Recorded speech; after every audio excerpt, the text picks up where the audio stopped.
So hello traders, welcome back to our channel. So இன்றைக்கி நம்ம இந்த வீடியோவில் என்ன பார்க்க போகிறோம் அப்படின்னு பார்த்தீங்கன்னா, ஃபோமோ பற்றி தாங்க பார்க்க போகிறோம்.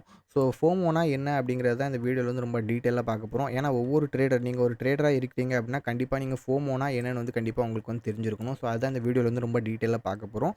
ஸோ இதில் வந்து நம்ம என்னென்ன டாப்பிக்லாம் பார்க்க போகிறோம் அப்படின்னு பார்த்தீங்கன்னா, ஒரு ஃபோமோனா என்ன அப்படிங்கிறது பேசிக் கான்செப்ட் வந்து பார்க்க போகிறோம். ரெண்டாவது வந்து ஒரு ட்ரேடருக்கு வந்து ஃபோமோனால என்னென்ன பாதிப்புகள்லாம் இருக்குது அப்படிங்கிறத பற்றி பார்க்க போகிறோம். தேர்ட் பாயிண்ட் வந்து ஒரு ட்ரேடருக்குள்ளே வந்து ஃபோமோ இருக்குது அப்படிங்கிற மாதிரி அவங்களோட பிஹேவியரில் வந்து எப்படி நம்ம வந்து ஐடென்டிஃபை பண்ணுறது அப்படிங்கிறத பார்க்க போகிறோம். ஃபோர்த் பாயிண்ட், நீங்கள் வந்து ஃபோமோவில் தான் இருக்கிறீங்க அப்படின்னா நம்ம என்ன ஸ்ட்ராட்டஜியை யூஸ் பண்ணி நம்ம வந்து ஃபோமோலேருந்து வெளியே வரலாம் அப்படிங்கிறது தான் இந்த வீடியோவில் வந்து ரொம்ப டீட்டெயிலாக பார்க்க போகிறோம். ஓகே, ஸோ இந்த வீடியோ கொஞ்சம் கூட ஸ்கிப் பண்ணாமல் பாருங்கள். அப்போ தான் நான் சொல்ல போகிற ஒவ்வொரு பாயிண்ட்ஸும் உங்களுக்கு வந்து கிளியராக புரிய வரும். அதே மாதிரி நீங்கள் நம்ம சேனலுக்கு யாராவது புதுசாக இருக்கிறீங்கன்னா மறக்காமல் சேனலை சப்ஸ்கிரைப் பண்ணி வச்சுக்கிடுங்க for more updates. Free Telegram குரூப்பை ஜாயின் பண்ண மறந்துடாது. ஸோ இதில் வந்து நம்ம ஃபஸ்ட் பாயிண்ட் வந்து என்ன பார்க்க போகிறோம் அப்படின்னு பார்த்தீங்கன்னா, ஃபோமோனா என்ன அப்படிங்கிறத தான் பார்க்க போகிறோம். ஸோ ஃபோமோனா என்ன அப்படின்னு நம்ம பார்த்தோம் அப்படின்னா, FOMO. ஓகே, ஃபோமோக்கு வந்து ஃபுல் ஃபார்ம் வந்து நான் வந்து சிம்பிளாக சொல்லிக்கிறேன். Fear of missing out. So இதை வந்து நம்ம எப்படி சொல்லுவோம் அப்படின்னா, ஃபியர் ஆஃப் மிஸ்ஸிங் அவுட்னு சொல்லலாம், ஃபியர் ஆஃப் மிஸ்ஸிங் ஆர்டர்னு சொல்லலாம். ஓகே, ஸோ ஒரு சின்ன எக்ஸாம்பிள் வந்து நான் கொடுத்துக்கிறேன் இந்த ஃபோமோக்கு வந்து. ஏன்னா மிஸ்ஸிங் அவுட் வந்து இதோட ஃபுல் ஃபார்ம் மட்டும்தான். ஒரு எக்ஸாம்பிள் கொடுக்கணும் அப்படின்னு சொல்ல போனால், ஃபார் எக்ஸாம்பிள் வந்து நீங்கள் வந்து உங்கள் நெய்பர் வந்து ஒரு புதுசாக வந்து ஏதோ ஒரு ப்ராடக்ட் வந்து வாங்குறாங்க, பை பண்ணுறாங்க. ஃபார் எக்ஸாம்பிள் வந்து ஒரு வாட்ச் வந்து பை பண்ணுறாங்களோ, இல்லை கார் ஏதாவது ஒரு எக்ஸ்பென்சிவான திங்ஸ் வந்து ஒன்று பை பண்ணுறாங்க. ஸோ அதை பார்த்து உங்களுக்கு வந்து என்ன தோணுது அப்படின்னா, அவங்கக்கிட்ட இருக்குது நம்மக்கிட்ட இல்லையே அப்படின்னு நம்ம வந்து ஃபீல் பண்ணுறோம் தெரியுமா? அந்த சிச்சுவேஷனை நம்ம வந்து ஃபோமோவில் இருக்கிறோம் அப்படிங்கிற மாதிரி நமக்கு வந்து காட்டும். அதே மாதிரி அந்த பொருளை உடனே நமக்கு வந்து வாங்கணும் அப்படின்னு வந்து தோணும் தெரியுமா? ஓகே, அவங்கக்கிட்ட இருக்குது என்கிட்ட இல்லை, நான் வந்து வாங்கணும் அப்படின்னு நம்ம வந்து ஆசைப்படுவோம் தெரியுமா? ஸோ அதுதான் நம்ம வந்து ஸ்டாக் மார்க்கெட்டில் வந்து நம்ம ஒரு ஆப்பர்ச்சுனிட்டியை மிஸ் பண்ணிடக்கூடாது அப்படின்னு சொல்லி நம்ம வந்து என்ன பண்ணுவோம், சில இடத்துல வந்து பை செல் பண்ண ஆரம்பிச்சிரும். ஓகே, ரேண்டமாக நம்ம வந்து என்ன பண்ண ஆரம்பிச்சிரும், பை அண்ட் செல் பண்ண ஆரம்பிச்சிரும் ரேண்டம்லி. இதில் வந்து ப்ராஃபிட்ஸ் வரும், ப்ராஃபிட் வராது அப்படிங்கிற மாதிரி நம்ம வந்து என்ன பண்ணுவோம், ரேண்டமாக நம்ம வந்து பை செல் பண்ண ஆரம்பிச்சிருவோம். ஸோ இதுதான் நம்ம வந்து ஒரு ஃபோமோ அப்படின்னு சொல்லுவோம். ஸோ செகண்ட் பாயிண்ட் வந்து நம்ம என்ன பார்க்க போகிறோம் அப்படின்னா, ஏன் ட்ரேடர்ஸ்க்கு வந்து ஃபோமோ வந்து ரொம்ப டேஞ்சரஸாக இருக்குது அப்படிங்கிறத நம்ம இந்த வீடியோவில் பார்க்க போகிறோம். ஸோ இதில் வந்து பார்த்தீங்கன்னா, ஒரு ஏன் பாதிப்பு இருக்குது அப்படின்னா, ஒரு ஃபோமோவில் இருக்கிற ட்ரேடர் வந்து எப்போவுமே ஒரு இம்பல்சிவ் டிசிஷன் தான் எடுப்பாங்க. ஓகே, இம்பல்சிவ் டிசிஷன் அப்படின்னா, எக்ஸாம்பிள் வந்து நான் சொல்லணும் அப்படின்னு நினச்சிங்கன்னா, அவங்க வந்து ஃபார் எக்ஸாம்பிள் நீங்கள் ஒரு ஆப்ஷன் ட்ரேடராக இருக்கலாம், நீங்கள் வந்து ஸ்டாக் ட்ரேடராக இருக்கலாம். ஓகே, ஸ்டாக் ட்ரேடராக இருக்கிறவங்களா எல்லாத்துக்குமே இது வந்து செட் ஆகும். அவங்க வந்து ஒரு ஸ்டாக்கை வந்து பீக்கில் வந்து பை பண்ணணும் அப்படின்னு நினைப்பாங்க. ஓகே, பீக்கில் வந்து பை பண்ணணும் அப்படின்னு நினைப்பாங்க. அதே மாதிரி பை பண்ணி டார்கெட்டுக்கு முன்னாடி எக்ஸிட் பண்ணுறது. ஓகே, அதே மாதிரி அவங்களோட ஒரு ட்ரேடிங் எடுக்கிற ஸ்டைலே எப்படி இருக்கும்னு பார்த்தீங்கன்னா, அவங்களோட அனாலிசிஸில் வந்து அவங்க வந்து ட்ரேட் எடுக்க மாட்டாங்க. For example this is the price action. Market வந்து ஒரு இது வந்து அவங்களோட அனாலிசிஸ் வந்து தெரியும். மார்க்கெட் இந்த இடத்துக்கு வரும்போது நம்ம வந்து பை பண்ணணும், இந்த இடத்துக்கு வரும்போது செல் பண்ணணும் அப்படிங்கிற அவங்களுக்கு தெரியும். பட் அவங்க வந்து என்ன பண்ணுவாங்க, எமோஷனல் பேஸ் ட்ரேட் பண்ணுவாங்க. இந்த இடத்துல வரும்போது அவங்க வந்து பை பண்ணுவாங்க. ஓகே, இந்த இடத்துல வரும்போது திருப்பி வரும்போது அவங்க வந்து பை பண்ணுவாங்க. ஸோ இது வந்து நம்ம என்ன சொல்லுவோம் அப்படின்னு கேட்டிங்கன்னா, அனாலிசிஸில் அவங்களோட சாலிட் அனாலிசிஸில் பை பண்ணாமல் அவங்களோட ஒரு எமோஷனல் பேஸ் வந்து ட்ரேடிங் பண்ணுறாங்க அப்படிங்கிற மாதிரி அர்த்தம். ஸோ இதனால் என்னென்ன பாதிப்புகள்லாம் வரும் அப்படின்னு பார்த்தீங்கன்னா, உங்களுடைய ஃபினான்ஷியலாக ஒரு லாஸ் ஃபேஸ் பண்ணுறதுக்கு ஒரு வாய்ப்பு இருக்குது.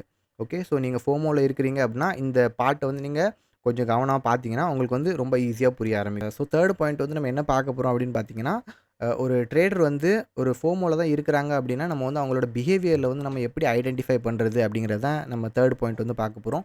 ஸோ தேர்ட் பாயிண்ட்டில் வந்து என்ன அப்படின்னா, ஃபார் எக்ஸாம்பிள் நான் வந்து சொல்லிக்கிறேன். இப்போது நீங்கள் ஒரு ட்ரேடர் அப்படின்னா கண்டிப்பாக உங்களுக்கு வந்து ஒரு ட்ரேட் என்ட்ரி எக்ஸிட் வந்து எப்போ பண்ணணும் அப்படிங்கிறது உங்களுக்கு வந்து தெரியும். பட் இதுவே அவங்களோட பிஹேவியர், ஓகே, நீங்கள் ஒரு ஃபோமோவில் தான் இருக்கிறீங்க, அவங்களோட பிஹேவியரை நீங்கள் எப்படி ஐடென்டிஃபை பண்ணுறது அப்படின்னா, நிறைய பேர் வந்து பார்த்துருப்பீங்க, அவங்க வந்து ட்ரேடிங் எடுக்கிறதுக்கு வந்து 9:15க்கு கரெக்டாக மார்க்கெட்டுக்கு வந்துருவாங்க. எப்படி 9:15க்கு கரெக்டாக மார்க்கெட்டுக்கு வந்துருவாங்க. அவங்களுக்கு வந்து இப்போ என்ன பண்ணணும் அப்படின்னா, எப்படியாவது நம்ம வந்து ட்ரேட் வந்து ஐடென்டிஃபை பண்ண ஆரம்பிச்சிடணும். ஓகே, ட்ரேடை வந்து எப்படியாவது நான் வந்து 9:15லேருந்து ஒரு 3:30 வரைக்கும் ட்ரேட் வந்து ஐடென்டிஃபை பண்ணிக்கிட்டே இருக்கணும். ஓகே, ட்ரேடில் என்ட்ரி பண்ணணும். ஓகே, ட்ரேடில் எக்ஸிட் பண்ணணும். ஓகே, ஸோ இதுதான் அவங்களோட மைண்டில் வந்து டோட்டலாக ஓடிக்கிட்டே இருக்கும். அதே மாதிரி இது வந்து எப்படின்னா குயிக் டிசிஷன் வந்து எடுத்துக்கிட்டே இருப்பாங்க. கன்சிஸ்டன்ட்லி அவங்க வந்து ப்ரைஸ் வந்து செக் பண்ணிக்கிட்டே இருப்பாங்க. மார்க்கெட்டில் வந்து என்ன ப்ரைஸ் போய்கிட்டு இருக்குது ரொம்ப அதை வந்து பார்க்க ஆரம்பிப்பாங்க. அதே மாதிரி எப்போவுமே க்ரௌடை ஃபாலோ பண்ணி போய்கிட்டு இருப்பாங்க. அதுதான் ரொம்ப இம்பார்ட்டன்ட். இப்போ வந்து பார்த்தீங்கன்னா இந்த இடத்துல ஒரு இன்னொரு சார்ட் வச்சு நான் ஒரு சின்ன எக்ஸாம்பிள் குடுக்கணும் அப்படின்னு நினச்சிங்கன்னா, ஃபார் எக்ஸாம்பிள் இது ஒரு கிரீன் கலர் கேண்டில் வந்து ஃபார்ம் ஆகுது இந்த இடத்துல மார்க்கெட்டில. இப்போ நீங்க சார்ட் பார்த்து ட்ரேட் பண்றவங்களா இருந்தீங்கன்னா, இந்த கிரீன் கலர் கேண்டில் ஃபார்ம் ஆனதுக்கப்புறம் அவங்க வந்து என்ன பண்ணுவாங்கன்னா, இந்த இடத்துல உடனே இந்த கேண்டில்ல உடனே பை சைடில போணும் அப்படின்னு நினைப்பாங்க. ஸோ இது வந்து ரொம்ப குயிக்கான டிசிஷன் எடுக்கணும் அப்படின்னு நினைப்பாங்க. இது புரியும்னு நினைக்கிறேன் உங்களுக்கு வந்து. குயிக்கா ட்ரேட் எடுக்கிறவங்களா இருப்பாங்க. 9:50ல 9:15க்கு மார்க்கெட் ஓப்பன் ஆச்சு அப்படின்னா, அவங்களுக்கு வந்து ட்ரேட் மீன்ஸ் அந்த ட்ரேட் அவங்க செட்டப் ஃபார்ம் ஆகுதோ இல்லையோ, அவங்களோட லாஜிக் வந்து இருக்குதோ, ட்ரேட் எடுக்கிற லாஜிக் இருக்குதோ இல்லையோ, பட் அவங்களுக்கு ட்ரேட் எடுக்கணும். ஸோ இது இருந்துச்சுன்னா, அவங்களோட பிஹேவியர்ல வந்து நம்ம வந்து புரிஞ்சுக்கணும். அவங்க வந்து ஃபோமோல தான் இருக்கிறாங்க அப்படிங்கிற மாதிரி. லாஸ்ட் பாயிண்ட் வந்து என்ன அப்படின்னு பார்த்தீங்கன்னா, ஒரு ஃபோமோல இருக்கிறீங்க அப்படின்னா, அது வந்து என்ன ஸ்ட்ராட்டஜிய யூஸ் பண்ணி நம்ம வந்து அந்த ஃபோமோலேருந்து வெளியே வரலாம் அப்படிங்கிறத அந்த 4த் பாயிண்ட்ல வந்து பார்க்க போறோம். ஸோ இந்த 4த் பாயிண்ட் வந்து ரொம்ப இம்பார்ட்டன்ட்டான பாயிண்ட். இதில வந்து நான் 4 பாயிண்ட் வந்து நான் வந்து உங்களுக்கு வந்து டிப்ஸ் குடுக்க போறேன். ஸோ இந்த டிப்ஸ் வந்து நீங்க வந்து நோட் டவுன் பண்ணி வச்சுக்கணும்னா, நோட் டவுன் பண்ணி வச்சுக்கிடுங்க. அதே மாதிரி உங்ககிட்ட இல்லன்னா அப்படி இல்லன்னா இந்த வீடியோவ வந்து சேவ் பண்ணி வச்சுக்கிடுங்க. இல்ல டவுன்லோட் பண்ணி வச்சுக்கிடுங்க. ரொம்ப ஹெல்ப்ஃபுல்லா இருக்கும். ஸோ இதில வந்து ஒரு நான் 5 பாயிண்ட்ஸ் நான் வந்து சொல்லப் போறேன். ஸோ இந்த 5 பாயிண்ட்ஸ் வந்து ரொம்ப யூஸ்ஃபுல்லா இருக்கும். நீங்க ஃபோமோல தான் இருக்கிறீங்க அப்படின்னா, அந்த ஃபோமோலேருந்து வெளியே வர்றதுக்கு. ஓகே. ஸோ ஃபர்ஸ்ட் பாயிண்ட் வந்து என்ன அப்படின்னு பார்த்தீங்கன்னா, have a trading plan. Okay. So trading plan அப்படின்னா என்ன அப்படிங்கிறத நான் வந்து சிம்பிளா வந்து சொல்லிக்கிறேன். ஃபார் எக்ஸாம்பிள் வந்து நீங்க ட்ரேடிங் பண்ண வாரீங்க அப்படின்னா, உங்களுக்கு வந்து உங்களோட வந்து என்ட்ரி, எக்ஸிட் இதில வந்து நீங்க வந்து எப்பவுமே கிளியரா இருக்கணும். ஓகே. என்ட்ரி, எக்ஸிட் அதுக்கப்புறம் மார்க்கெட்ல வந்து நான் இன்னைக்கு வந்தேன் அப்படின்னா, எவ்வளோ லாஸ் வந்து நான் வந்து எடுக்கிறதுக்கு மார்க்கெட்ல வந்து ரெடியா இருக்கிறேன். எவ்வளோ வந்து ப்ராஃபிட் நான் வந்து புக் பண்ணணும். எத்தனை ட்ரேட் நான் வந்து மார்க்கெட்ல எடுக்கணும். ஓகே. ஸோ இது வந்து நீங்க வந்து என்ன பண்ணணும் அப்படின்னா, நீங்க வந்து ஒரு டைரியோ, இல்ல ஒரு பேப்பரோ ஏதாவது ஒரு இதில நோட் பண்ணி வச்சுக்கணும். ஓகே. ஸோ இதுதான் நம்ம வந்து என்ன சொல்றோம், ஒரு ட்ரேடிங் பிளான் அப்படின்னு சொல்லுவோம். ஓகே. செகண்ட் பாயிண்ட் என்ன அப்படின்னு பார்த்தீங்கன்னா, செகண்ட் பாயிண்ட் வந்து செட் ரியலிஸ்டிக் கோல். ஓகே. ரியலிஸ்டிக் கோல் அப்படின்னா, இத நான் வந்து இதையும் நோட் பண்ணி வச்சுக்கிடுங்க. ஏன்னா ரொம்ப இம்பார்ட்டன்ட். நெறைய பேர் வந்து என்ன பண்ணுவாங்க அப்படின்னா, எனக்கே கூட நெறைய பேரு நெறைய சஜஷன்லாம் குடுத்துருக்காங்க. ஃபார் எக்ஸாம்பிள் வந்து பேங்க் நிஃப்டில வந்து நம்ம வந்து மினிமம் வந்து எத்தன பாயிண்ட் வந்து டார்கெட் எடுப்போம் அப்படின்னு பார்த்தீங்கன்னா, ஒரு 100லேருந்து 150 பாயிண்ட்ஸ் 150, 100, 70 பாயிண்ட்ஸ் கிட்ட நம்ம வந்து டார்கெட் வந்து புக் பண்ணுவோம். ஸோ நெறைய பேர் வந்து எனக்கு வந்து சஜெஸ்ட் பண்றது என்னன்னா, நீங்க வந்து ஏன் 200 பாயிண்ட்ஸ் டார்கெட் எடுக்க மாட்டேங்கிறீங்க? நீங்க வந்து ஏன் 50 பாயிண்ட்ஸ் ஸ்டாப் லாஸ் வைக்க மாட்டேங்கிறீங்க? அப்படிங்கிறது தான். ஸோ இதெல்லாம் வந்து அன்ரியலிஸ்டிக். இப்போ நான் 50 பாயிண்ட்ஸ் வந்து ஸ்டாப் லாஸ் வச்சேன் அப்படின்னா, என்னோட டார்கெட் வந்து மேக்ஸிமம் பார்த்தீங்கன்னா 150, 200 பாயிண்ட்ஸ் இருந்தா தான் நான் வந்து எடுக்கிற ஸ்டாப் லாஸ்க்கு வந்து நான் வந்து கரெக்ட்டா இருக்கும். ஸோ ரியலிஸ்டிக் கோல் அப்படின்னா, ஃபார் எக்ஸாம்பிள் வந்து நீங்க வந்து நீங்க மார்க்கெட்டுக்குள்ள வாரீங்க அப்படின்னா, ஒரு 30 பாயிண்ட்ஸ் ஓகே 30 பாயிண்ட்ஸ் 20, 30 பாயிண்ட்ஸ் நீங்க வந்து ஸ்டாப் லாஸ் வந்து பிளேஸ் பண்ணலாம். உங்களோட டார்கெட் பார்த்தீங்கன்னா 70, 80 பாயிண்ட்ஸ் வந்து நீங்க வந்து டார்கெட் வந்து புக் பண்ணி மார்க்கெட் விட்டு வெளியே வரலாம். ஸோ இத வந்து நம்ம என்ன சொல்லுவோம் அப்படின்னா, ரியலிஸ்டிக் கோல். ஓகே. இந்த கோல் வந்து நீங்க கரெக்ட்டா மெயின்டெயின் பண்ணி போணும். ஓகே. டார்கெட் எதுல எடுக்கணுமோ, நான் வந்து 200 கூட சொன்னேன் தெரியுமா? ஓகே. நீங்க 200 கூட பிளான் பண்ணலாம். ஆனா, இந்த ரியலிஸ்டிக் கோல் உங்களுக்கு வந்து இது பாசிபிளா? மார்க்கெட் வந்து டெய்லி 200 பாயிண்ட் மூவ்மெண்ட் குடுக்குமா? ஓகே. 300 பாயிண்ட் மூவ்மெண்ட் குடுக்குமா டெய்லி? அப்படிங்கிறது உங்களுக்கு வந்து தெரிஞ்சிருக்கணும். ஓகே. அப்பதான் நீங்க வந்து ஒரு டெய்லி உங்களுக்கு என்ன டார்கெட் குடுக்கோ, அந்த டார்கெட் நீங்க எக்ஸ்பெக்ட் பண்ணலாம். 3 பாயிண்ட் வந்து என்ன அப்படின்னு பார்த்தீங்கன்னா, உங்களுடைய மார்க்கெட்டுக்கு நீங்க வாரீங்க அப்படின்னா, உங்களோட அனாலிசிஸ்ல வந்து நீங்க வந்து எப்பவுமே ஸ்ட்ராங்கா இருக்கணும். ஓகே. அனாலிசிஸ்ல வந்து நீங்க வந்து எப்பவுமே ஸ்ட்ராங்கா இருக்கணும். அதே மாதிரி நீங்க வந்து மார்க்கெட்டோட ஹைப்ல வந்து எப்பவுமே போகக்கூடாது. ஓகே. மார்க்கெட் வந்து ரொம்ப வாலடைலாவும் இருக்கும். மார்க்கெட் வந்து சைட்வேஸாவும் இருக்கும். மார்க்கெட் வந்து ட்ரெண்டிங்கா கூட இருக்கும். ஓகே. எப்பவுமே ட்ரெண்டிங்கா கூட இருக்கும்.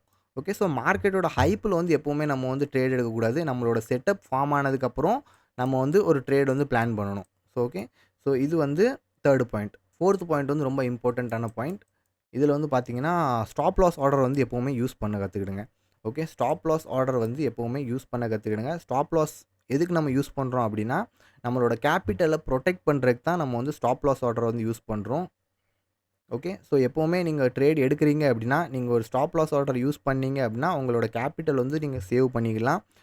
கேப்பிட்டல் வந்து சேவ் பண்றத விட கேப்பிட்டல புரொடெக்ட் பண்ணிக்கலாம் நம்ம. ஏன்னா கேப்பிட்டல் இருந்தா தான் நம்ம வந்து ட்ரேட் பண்ண முடியும். ஓகே.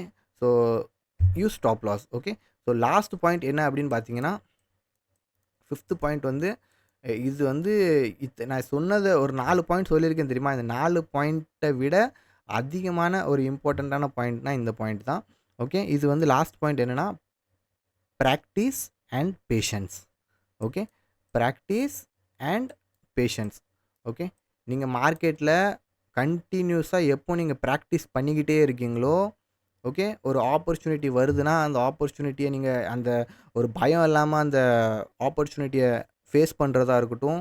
அதே மாதிரி பேஷன்ஸா ஒரு வெயிட் பண்ணி ஒரு ட்ரேடுக்கு வெயிட் பண்றதா இருக்கட்டும். ஸோ இதெல்லாம் நீங்க எப்பவும் கரெக்ட்டா கன்டினியூஸா பண்ணிக்கிட்டு இருக்கீங்களோ, அப்பதான் நீங்க வந்து மார்க்கெட்ல ஒரு சக்சஸ்ஃபுல் ஆக முடியும். அதே மாரி இந்த 5 ஸ்ட்ராட்டஜிய நீங்க யூஸ் பண்ணி பாருங்க. உங்களோட ட்ரேடிங்ல இம்ப்ரூவ்மென்ட் கண்டிப்பா தெரியும். ஓகே. ஸோ அதே மாதிரி இந்த வீடியோ பிடிச்சிருந்துச்சுன்னா மறக்காம லைக் பண்ணுங்க கைஸ். அண்ட் உங்க ஃப்ரெண்ட்ஸ்க்கு யாருக்கோ ஃபோமோ பத்தி தெரியணும் அப்படின்னு நினைச்சீங்கன்னா, இந்த வீடியோ கண்டிப்பா ஷேர் பண்ணுங்க. ஓகே. ஸோ ஐ ஹோப் உங்களுக்கு வந்து இதுலருந்து சின்னதா ஏதாவது நாலேட்ஜ் கிடைச்சிருக்கும் அப்படின்னு நான் வந்து நம்புறேன். ஸோ இதே மாரி நெக்ஸ்ட் வீடியோல மீட் பண்ணலாம். அன்டில் தென் பாய்.